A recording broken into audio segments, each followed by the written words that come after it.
கியூபாவோட foreign minister Bruno Rodriguez அவர்கள் தரப்புல இருந்து ஒரு போஸ்ட் வந்திருக்கு. அதில் அவர் என்ன சொல்லியிருக்கிறாருன்னா, யூஎஸோட secretary of state Marco Rubio அவர்கள் இருக்கா இல்லையா, அவரை கடுமையா சாடி இருக்கிறார். பொய் சொல்றாங்க யுவரானர், பொய் சொல்றாங்க. இந்த ஈரானுக்கு எப்படி ப்ரீடெக்ஸ்ட், ஈரான் சொல்ல பட் சொல்றாங்க, அவங்க ப்ரீடெக்ஸ்ட வந்து பாத்தீங்கன்னா ஃபேப்ரிகேட் பண்றாங்க, இந்த போலியா ஜோடிக்கிறாங்க. எதுக்காகனா நம்ம மேல மிலிட்டரி அக்ரெஷன் பண்றதுக்காக, கியூபா மேல பண்றதுக்காக அவங்க போலியா விஷயங்களை ஜோடிக்கிறாங்க அப்படிங்கிறது போல குற்றச்சாட்டு வந்து பாத்தீங்கன்னா கியூபாவோட ஃபாரின் மினிஸ்ட்ரி தரப்புல இருந்து வந்திருக்கு. At the same time Cuba drill பண்ணிக்கிட்டு இருக்காங்க அவங்களோட ஆர்ம்டு ஃபோர்ஸை வச்சு. ஏர் டிஃபென்ஸ் எந்த அளவுக்கு வேலை செய்ய இருக்கு, எந்த மாதிரி நடக்குது அப்படிங்கறது அவங்க வந்து பண்ண ட்ரில் பண்ணிக்கிட்டு இருக்காங்க. ஸோ கியூபா ரெடி ஆகிக்கிட்டு இருக்காங்க. இதே போலதான் வெனிசுவேலா. அடுத்தது ஈரான்ல ஒன்றும் பெருசா கை கொடுக்கல. வெனிசுவேலாலையும் சில பல விஷயங்கள் நடந்துட்டு இருக்குது, நம்ம அடுத்தது பயில பார்க்கலாம். ட்ரம்ப் அவர்கள் அதை பத்தியும் பேசியிருக்காரு. ரெண்டாவது வெனிசுவேலால வந்து ஒரு ட்ரில் நடக்க போகுது அப்படிங்கிறதையும் மென்ஷன் பண்ணிக்கிட்டு இருக்காங்க. நம்ம இதை அடுத்த பதிவுல பார்க்க ஆரம்பிக்கலாம் பெருசா. அதுல ட்ரம்ப் அவர்கள் சொல்லியிருந்தாரு, ஏன்னா அதுல ரொம்ப இம்பார்ட்டன்டான விஷயம். 40 வருஷத்துக்கு முன்னாடி வெனிசுவேலா வந்து பாத்தீங்கன்னா நல்லா இருந்துச்சு, அதுக்கப்புறம் ஒருத்தன் வந்தான் உட்காந்து நாட்டையே சீரழிச்சிட்டான், இப்ப பாருங்க திருப்பி மாறி இருக்கு அப்படிங்கிற விஷயங்கள் ட்ரம்ப் அவர்கள் சொல்லியிருந்தாரு. அங்க நாளைக்கு ஒரு ட்ரில் நடக்க போகுது, மே 22 ஒரு ட்ரில் நடக்க போகுது அப்படிங்கிறதையும் சொல்லிட்டு இருக்காங்க. வெனிசுலாக்குள்ள அமெரிக்காவோட விமானங்கள் பறக்கும் அப்படிங்கிறது போல. அதெல்லாம் வச்சு பார்க்கும்போது கியூபாக்கு எகெயின்ஸ்டா வெனிசுவேலாவையும் பயன்படுத்தி ஏதாச்சும் செய்வாங்களா அப்படின்ற கேள்விகள்லாம் வர ஆரம்பிச்சு. பாப்பா இங்க என்ன நடக்குதுன்னு சொல்லிட்டு. ஸோ கியூபா அவங்களோட ஏர் டிஃபென்ஸ் எக்ஸசைஸை வந்து பாத்தீங்கன்னா திறன்பட செஞ்சுக்கிட்டு இருக்காங்க அப்படிங்கிற செய்திகள் வருது. சரி, ஆக்சுவலா மார்க்கோ ரூபியோ அவர்கள் என்ன சொன்னார் அப்படின்னா, கியூபா இருக்கிறாங்க இல்லையா, அவங்க கிட்ட நிறைய ஆயுதங்கள் இருக்கு. அவங்க கிட்ட ஆயுதங்கள் மட்டும் இல்ல, ரஷ்யா அப்புறம் சீனாவோட இந்த இன்டெலிஜென்ஸ் இருப்பாங்க இல்லையா, அதையும் அந்த நாட்டுல ஹோஸ்ட் பண்ணியிருக்காங்க. இப்போ ரஷ்யா சைனாவோட இன்டெலிஜென்ஸ் கியூபால வந்து இருக்குன்னா அது நேரா வந்து பண்ண நம்ம கண்ட்ரிக்கு த்ரெட் ஆச்சு, நேஷனல் செக்யூரிட்டிக்கு ஒரு த்ரெட் ஆச்சு. ஸோ இது வந்து பாத்தீங்கன்னா ஸ்டேட் ஸ்பான்சர் ஆஃப் டெரரிசம் அப்படிங்கிறது போல ரூபியோ அவரு. அப்ப நீங்க வந்து உக்ரைன்ல கொண்டு போய் வச்சுக்கிறீங்களா இன்டெலிஜென்ஸா, அது வந்து ஸ்டேட் ஸ்பான்சர் ஆஃப் டெரரிசம் லிஸ்ட்ல வந்துடுங்களா ரஷ்யாக்கு எகெயின்ஸ்டா அப்படிங்கிற விஷயங்கள் பாத்தீங்கன்னா அது அப்படி கிடையாது. அது வந்து நாட்டோட உலகத்தோட நன்மைக்காக அப்படிங்கறத நம்ம புரிஞ்சுக்கணும். அமெரிக்கா எது செஞ்சாலும் இந்த உலகத்தோட நன்மைக்காகவே செய்வார்கள். இதே அமெரிக்காக்கு எதிராக வேற நாடுகள் ஏதாவது செஞ்சாங்கன்னா அது ஸ்டேட் ஸ்பான்சர் ஆஃப் டெரரிசம் கீழேயே வரும் என்பதுல மாற்று கருத்துல தேவதூதர் அவர்கள் டொனால்டு ட்ரம்ப் அவர்கள் ஆட்சியில அவர் என்ன சொல்றாரோ என்ன செய்யறாரோ அதுவே சரி என்று கண்ணை மூடிக்கொண்டு ஒத்துக்கொள்ள வேண்டும். அதுவே சரியான விஷயமா இருக்கும். இல்லைன்னா உலகத்துக்கு செய்யக்கூடிய மிக பெரும் துரோகமா மாறிவிடும் இல்லையா. இது போல வந்து பண்ணா ரூபியா அவர்கள் சொல்லிக்கிறாரு. அது மட்டும் இல்லாம ஷாக்கா இருக்கு எனக்கு அந்த அந்த வந்து கியூபாவோட விஷயம். அதுல நீங்க பாத்துக்கோங்க, கியூபால இது போல விஷயம் நடக்குது, கியூபால ரெடி ஆயிட்டு இருக்காங்க. அட் சேம் டைம் அதுலயே ரூபி அவர்கள் நிறைய விஷயம் பேசினாரு. அதுல கியூபாவை பத்தி பேசினாரு. அடுத்த ஸ்லாட் வந்து பாத்தீங்கன்னா சில விஷயங்களை பத்தி பேசியிருக்காரு, அதை நம்ம பார்ப்போம். இல்ல நான் நினைக்கிறேன் இதுல என்ன அப்படின்னா, அமெரிக்கா வந்து ரொம்ப டிசப்பாயிண்ட் ஆயிடுச்சு. அதுவும் குறிப்பா ட்ரம்ப் அவர்கள் ரொம்ப அதிக அளவுல டிசப்பாயிண்ட் ஆயிட்டாங்க. நேட்டோலாம் எதுக்குங்க இருக்கும் நம்மலாம் அப்படிங்கிறதோட அவருக்கு வந்து பாத்தீங்கன்னா ரொம்ப ஆக்ரோஷமா கேள்விகள் வந்துகிட்டே இருக்கு. ஏன்னா தொடர்ந்து இந்த ஸ்பெயின் வந்து பாத்தீங்கன்னா நம்மள மறுத்துக்கிட்டே இருக்காங்க, பேஸ பயன்படுத்த மறுக்கிறாங்க, பறக்கிறதுக்கு அவங்களோட ஏர் ஸ்பேஸை பயன்படுத்த மறுக்கிறாங்க. எதுக்குங்க நம்ம நாட்டோல இருக்கணும், அதை பத்தி டிஸ்கஸ் பண்ணியே ஆகணுங்க அப்படிங்கிறது போல அவர் தரப்பு செய்திகள் வருது. அட் த சேம் டைம் நேட்டோல வந்து பண்ண டிஸ்கஷன் பண்ணிட்டு இருக்காங்க. அதாவது யூரோப்பியன் யூனியன்ல இருக்கக்கூடிய நாடுகள், நேட்டோன்னு சொல்லுவாங்க இல்லையா, ஸோ அவங்க வந்து பண்ண டிஸ்கஸ் பண்ணிருக்காங்க. நம்ம ஏன் நேட்டோ மிஷனை ஸ்ட்ரெயிட் ஆஃப் ஹார்மோஸ்ல பண்ணக்கூடாது அப்படிங்கிறது போல வந்து பார்த்தீங்கன்னா வந்துட்டாங்களா அப்படிங்கிறது போல. ஏன்னா இப்போ யூரோப்பியன் யூனியனுக்கு இந்த ஸ்ட்ரெயிட் ஆஃப் ஹார்மோஸ் பெர்ஷியன் கல்ஃபை கண்ட்ரோல் பண்ணியே ஆகணும். பண்ணாதான் அவங்களால ஏதாவது செய்ய முடியும், ரஷ்யாவோட தெற்கு கட்டுப்பாட்டுக்குள்ள எடுக்க முடியும். பேச்சுவார்த்தைக்கு போகும்போது கொஞ்சம் அவங்களுக்கு ஏதாவது கையில வந்து பார்த்தீங்கன்னா ஒரு பெனிஃபிட் இருக்கும், இல்லைன்னா பெரும் சிக்கல் தான். ஸோ இப்படி இருக்கக்கூடிய நேரத்தில் தான் நேட்டோ நடத்த ஸ்ட்ரெயிட் ஆஃப் ஹார்மோஸ்ல டிஸ்கஸ் பண்ணலாமா நம்மளோட மிலிட்டரி ஆப்ஷன்ஸ் அப்படிங்கிற யோசிச்சிருக்காங்க. ஸோ அவங்களோட ஷிப்பை வந்து பார்த்தீங்கன்னா அந்த பாஸ் த்ரூவுக்கு அசிஸ்ட் பண்றதுக்காக, இதுதான் கிளியரா விஷயங்கள் வந்துகிட்டு. ஷிப்பு அந்த ஸ்ட்ரெயிட் ஆஃப் ஹார்மோஸ் வழியா பாஸ் ஆகிறதுக்கு அசிஸ்ட் பண்றதுக்காக, அந்த பிளாக்கேட் இருக்கு இல்லையா, அதை உடைக்கிறதுக்காக, அந்த வாட்டர்வே ஓப்பனா இல்லை. ஸோ அந்த ஜூலை மாசத்துல இருந்து ஸோ அந்த இடத்துல வந்து பண்ண அதை ஓப்பன் பண்றதுக்கு என்ன செய்யலாம் அப்படிங்கிற சீனியர் நேட்டோ ஆஃபீஷியல்ஸ் பேசிட்டு இருக்கிறதா வந்து பண்ண செய்தியாளர்கிட்ட சொல்லியிருக்கிறாங்க. இதுல என்ன ஒரு வேடிக்கை அப்படின்னா, ரொம்ப பெரிய வேடிக்கையான ஒரு விஷயம் என்ன அப்படின்னா, ஏன் திரும்பி திரும்பி சொல்றேன் அப்படின்னா, அமெரிக்கால செனட்ல வந்து பாத்தீங்கன்னா உட்காந்து கேள்வி கேட்கிறாங்க. செனட்டர்ஸ்லாம் வந்து கேள்வி கேட்கிறாங்க. யார? சீஃப் ஆஃப் நேவல் ஆபரேஷன்ஸ் இந்த ஸ்ட்ரைட் ஆஃப் ஹார்மோஸ்க்குன்னு அலோகேட் பண்ணிருக்கக்கூடிய கிளவுடே அவர்களை வந்து பண்ண கூப்பிட்டு உட்கார வச்சு கேட்கிறாங்க. ஏன்பா இந்த ஸ்ட்ரைட் ஆஃப் ஹார்மோஸ் என்ன ஓப்பன் ஆகாம ஆகாதா? அதுல என்ன நீங்க எஸ்கார்ட் பண்ண சர்வீஸ் பண்ணுவீங்களா மாட்டீங்களா? எப்பத்தான் அது வந்து வரும் அப்படிங்கிற கேட்கும்போது அதுக்கு அவர் தரப்புல அந்த நேவல் ஆபரேஷனோட சீஃப் தரப்புல இருந்து என்ன ஸ்டேட்மெண்ட் வருதுன்னா கிளவுடே அவர்கள் தரப்புல இருந்து செனேட்டுக்கு என்ன சொல்றாருன்னா, அது ரொம்ப சேலஞ்சிங்கான மிஷன்.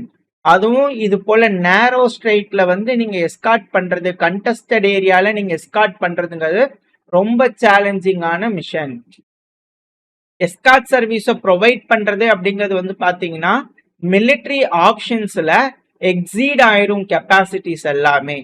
எங்களோட கெப்பாசிட்டிக்கு அது முடியாது. இப்ப இருக்கக்கூடிய இதுக்கு அது எஃபெக்டிவா வந்து பாத்தீங்கன்னா அது இருக்காது அப்படிங்கிறது போல செனட் கிட்ட ஓப்பனா பேசினாங்க.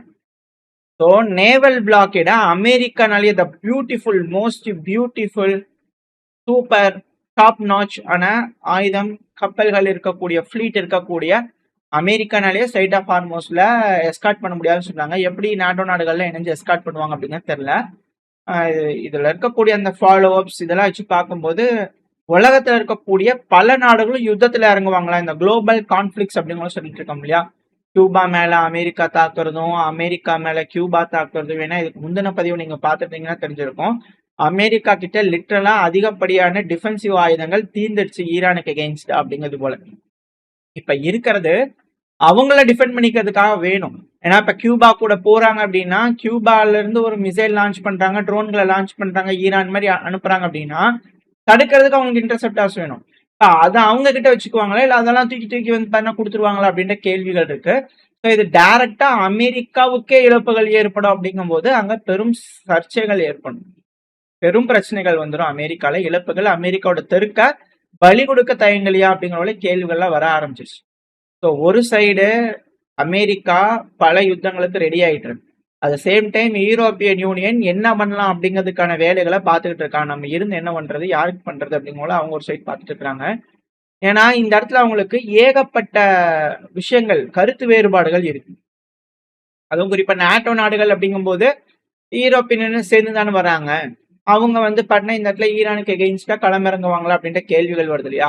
ஸோ ஈரானையை ரொம்ப கோவப்படுத்துறதுக்கு மேற்கு நாடுகளுக்கு விருப்பம் இல்லை. அது மட்டும் இல்லாம இஸ்ரேலுக்கு எதிரான கருத்துக்களை வந்து பண்ண தெரிவிச்சுக்கிட்டு இருக்காங்க. அதுவும் குறிப்பா இட்டாலி வந்து பாத்தீங்கன்னா என்ன சொல்லிக்கிறாங்கன்னா EU சாங்ஷன் போடணும் பென் கிரீவர் மேல. ஏன்னா காசாவோட ஃப்ளோட்டில ஆக்டிவிஸ்ட் இருக்குல்ல, அதை பத்தின வீடியோஸ் இமேஜஸ் எல்லாம் வருது. கையை காலு முதுகு பயங்கரமா அடிச்சிருக்காங்க. அவங்களாம் வந்து பாத்தீங்கன்னா உதவிகள் பண்றேன்னு போகக்கூடிய நபர்கள், சிவிலியன்ஸ்.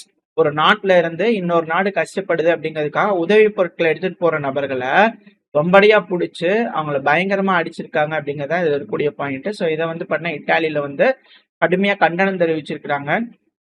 சாங்ஷன் போடணும், இஸ்ரேலோட நேஷனல் செக்யூரிட்டி மினிஸ்டர் இருக்கிறா இல்லையா பென் கிரீவர் அவர், ஸோ அவர் மேலேயே சாங்ஷன் போடணும்.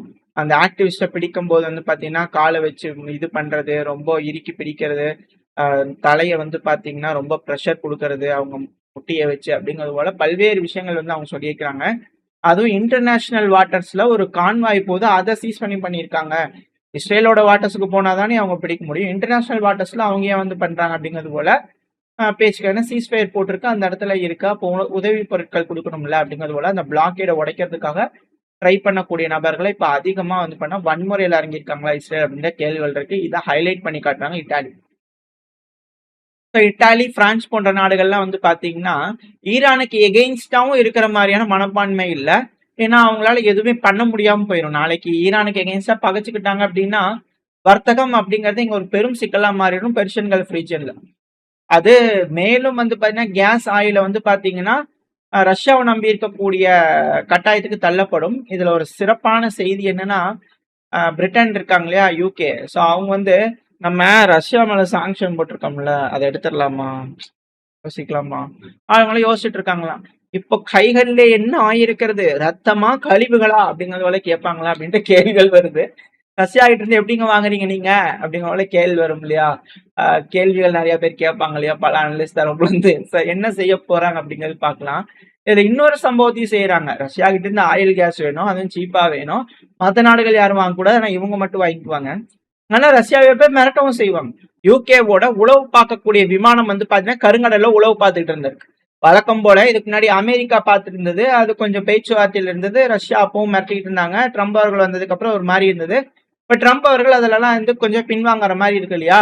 இப்ப மேற்கு நாடுகள் அதிகப்படியா வந்து பண்ண உளவு பார்க்கலாமா அப்படிங்கிற வேலைகள் ரஷ்யா அங்க இருந்து ஃபைட்டர் ஜெட் தூக்கிட்டு வந்து அப்பப்பவே வந்து பாத்தீங்கன்னா அதுக்கான பதிலடிகள் கொடுக்குறாங்க. இப்போ யூகே வந்து பண்ணலாமா அப்படிங்கிற பண்ணா ஏதாவது செய்யறாங்களா பார்ப்போம் அப்படிங்கிற பார்த்திருக்காங்க.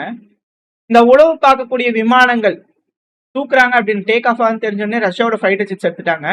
ரொம்பவுமே டேஞ்சரஸா வந்து பாத்தீங்கன்னா இந்த கருங்கடல்ல வந்து பாத்தீங்கன்னா ரஷ்யாவோட விமானங்கள் ஈடுபட்டிருக்குன்னு கடும் கண்டனங்கள் மினிஸ்ட்ரி ஆஃப் டிஃபென்ஸ் வந்து பாத்தீங்கன்னா யூகேவோட வந்து பாத்தீங்கன்னா வெளியிட்டு இருக்காங்க. என்ன ரஷ்யாவோட ஒரு SU-35, ரஷ்யாவோட ஒரு SU-27 2 ஜட்டும் ரொம்ப க்ளோஸா ரிவர்ஸ் ஜாயிண்ட் அந்த இது இருக்கு இல்லையா, இன்டெலிஜென்ஸ் கப் விமானம், அதோட மூக்கு பகுதி கிட்ட வந்து பாத்தீங்கன்னா பறந்துருக்காங்க. அப்படி பறக்கிறதுனால என்ன ஆச்சுன்னா எமர்ஜென்சியா வந்து பண்ண டிசேபிள் பண்ணியிருக்காங்க ஆட்டோ பைலட்டை. அந்த மோடு டிசேபிள் ஆயிருக்கு. அங்க இருக்கக்கூடிய பைலட்ஸ்க்குலாம் வந்து பாத்தீங்கன்னா இக்கட்டான சூழ்நிலை இருந்திருக்காங்க. ஒரு பெரும் ஆக்சிடென்ட் நடந்திருக்கும். அதாவது ஒரு விமானம் பறக்குதுன்னா அந்த விமானத்துக்கு முன்னாடியே வந்து பாத்தீங்கன்னா போயிட்டாங்க போல தெரியுது.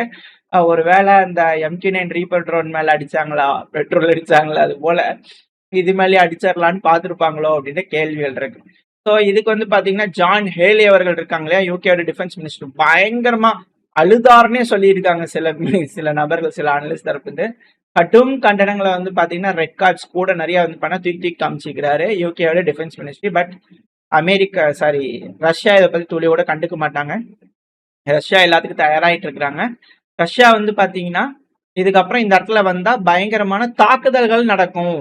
இது போல ஒன்ஸ் வந்து பண்ணா போர் நடக்குது, யுத்தம் நடக்குது அப்படிங்கிறது போல விஷயங்கள் வந்துருச்சுன்னா இந்த ஏரியால ரஷ்யா அட்டாக்கும் பண்ணுவாங்க. அது அவங்களோட டிஃபென்சிவ் பர்பஸ் அப்படிங்கிற யூஎன்ல அவங்க முறையிட்டுட்டு இது போல அவங்களோட ஏர் ஸ்பேஸ் யூஸ் பண்ணி எங்களை அட்டாக் பண்றாங்க, அதனால இது போல உளவு தகவல்கள் பார்க்க வந்துச்சுன்னா நாங்க எங்களோட ப்ரொடெக்ஷனுக்காக நாங்க அடிப்போம் அப்படிங்கிற சொல்லிட்டு கூட செஞ்சாலும் ஆச்சரியப்படுறதுக்கு இல்ல அப்படிங்கிற பல அனலிஸ்டோட கருத்துக்கள் நடக்குதா என்னங்கிறது வெயிட் பண்ணி பார்க்கலாம்.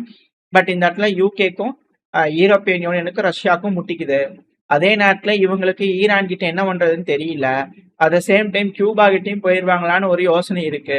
என்னதான் செய்ய போறாங்க அமெரிக்கா யூரோப்பியன் அவங்களுக்கு தெளிவா தெரியுதா, இல்ல எல்லா இடத்துலயும் கால் வைக்கிற இடத்துல கண்ணி வெடியா வெடிக்குதே அப்படிங்கறதுனால உட்காந்து யோசிச்சுட்டு இருக்கிறாங்களா, இல்ல பயந்துட்டு இருக்கிறாங்களா அப்படின்ற கேள்விகள் பல அனலிஸ்டுக்குள்ள இருக்கு. ஆனா ரஷ்யா இன்னொரு சைடு ரெடி ஆயிட்டு தான் இருக்காங்க. கலினின்கிராட் இத ரஷ்யாக்குள்ளேயே வந்து பாத்தீங்கன்னா சொல்லிட்டு இருந்தாங்க, ஏன் இன்னும் நம்ம ஹேங்கர்ஸ கட்டல, நம்ம விமானங்களை ப்ரொடெக்ட் பண்றதுக்கு ஏன் ஹேங்கர்ஸ கட்டல அப்படிங்கறத கேட்டுக்கிட்டு இருந்தாங்க. கலினின்கிராட் பகுதியில வந்து பாத்தீங்கன்னா ஹேங்கர்ஸ கட்டக்கூடிய வேலைகள் இறங்கியிருக்காங்க. சில ரஷ்யாவோட பகுதிகளையும் கட்டுறாங்க அப்படிங்கிற விஷயங்கள் வந்துட்டு இருந்தது. இந்த குற்றச்சாட்டுகள்லாம் வந்து பண்ணா ரஷ்யா உக்ரைன் பிரச்சனை ஆரம்பிச்சு ஒரு 2-3 வருஷத்துல இருந்தே இருந்தது. பிரதானமா பேசிட்டு இருந்தாங்க. இப்போ கன்ஸ்ட்ரக்ஷன் வந்து மாசா கன்ஸ்ட்ரக்ட் பண்ண ஆரம்பிச்சிருக்காங்க அப்படிங்கறத சேட்டலைட் இமேஜஸ் மூலியமா கன்ஃபார்ம் பண்ணப்பட்டிருக்கு. ஸோ இதுக்கு என்ன காட்டுறாங்க அப்படின்னா இந்த பால்டிக் ஃபிளீட் இருக்கு இல்லையா, ஸோ அந்த சைடா இருக்கட்டும், நாட்டோட இதா இருக்கட்டும், எல்லாத்துக்கும் இந்த கலினின்கிராட்லயும் நாங்க ப்ரொடெக்ட் பண்ணுவோம், நாங்க ரெடியா இருக்கோம். இன் கேஸ் ஆஃப் அக்ரஷன் எல்லா இடத்துலயும் வந்து பாத்தீங்கன்னா நாங்க பதிலடிகள் கொடுப்போம் அப்படிங்கிற ரஷ்ய தரப்புல இருந்து வந்து பண்ண ஒரு ப்ரிப்பரேஷன் வந்து காட்டுறாங்க. நாங்களும் தயார் அப்படிங்கிறது போல. ஸோ இது எல்லாத்தையும் வச்சு பார்க்கும்போது குளோபல் கான்ஃபிளிக்ஸ் அப்படிங்கிறது போல ஒரு சூழ்நிலைக்கு தள்ளப்படாம தலைவர்கள்லாம் அமைதியா பேசி ஒரு முடிவு எடுத்துக்கிட்டாங்கன்னா பரவாயில்ல. இந்த யூரோப்பியன் யூனியன் ரஷ்யா பேசும்போது ஒரு முடிவு எடுத்துட்டாங்கன்னா பரவாயில்ல. அப்படி இல்லைன்னா பெரும் சிக்கல் இந்த உலகத்துக்கு ஏற்படும் அப்படிங்கிற மாற்று கருத்துல என்ன நடக்க போன்றது வெயிட் பண்ணி பார்க்கலாம். ஓரளவுக்கான தகவல்கள் இந்த பையில பார்த்துருப்போம். இந்த பதிவு எப்படின்னு உங்களுக்கு பிடிச்சிருக்கா, பிடிச்சுனா லைக் பண்ணுங்க, ஷேர் பண்ணிக்கோங்க. அது கூட மறக்காம நம்ம சேனல் சப்ஸ்கிரைப் பண்ணலாம். மறக்காம சப்ஸ்கிரைப் பண்ணிக்கோங்க. அப்பதான் நம்ம போடக்கூடிய வீடியோக்களை வச்சு யூடியூப் 4 பேருக்கு ப்ரொமோட் பண்ணும். உங்களோட அன்பாதரவு எனக்கு எப்ப இருக்கணும்னு நம்பிக்கலாம். அடுத்த போய் அவங்க சந்திக்க. Very stay safe. பை.